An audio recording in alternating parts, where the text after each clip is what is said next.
इस्लाम कोट खां नंगर पार्कर ऐं थरकोल जे ब्लॉक 2 ऐं ब्लॉक 1 तरफ़ वेंदड़ ही बाईपास रोड जेको इस्लाम कोट भरिसां ऊंधियो लक वटि तेज़ बरसाति पवण सबबि रोड जो काफ़ी हिसो बरसाती पाणी में लुढ़ी वञण सबबि ख़तरनाक वॾो हिकु खॾो पइजी वियो आहे ऐं ही मसरूफ़ तरीन रोड आहे जिते नंगर पार्कर तरफ़ ट्रैफ़िक तमामु घणी वञे थी। हिन वक़्तु सयाहनि जी आमद जो सिलसिलो तेज़ी सां जारी आहे।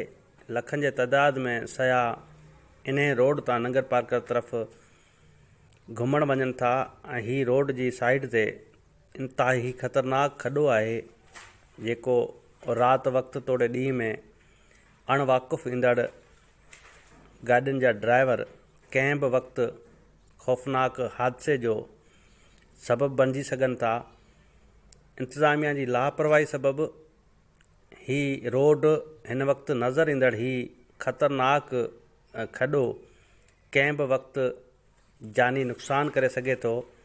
उन जे करे इंतिज़ामिया खे घुरिजे त हिन रोड ते ही ख़ाली पियल ऐं ख़ौफ़नाक नज़र ईंदड़ खॾो जंहिंखे बंदि कराए मिटी सां वारी सां बंदि कराए इन जी लेवलिंग कई वञे त जीअं ख़ौफ़नाक को हादसो पेश न अची सघे। ज़िले इंतिज़ामिया खे हिन ते फौरी नोटिस वठणु घुरिजे।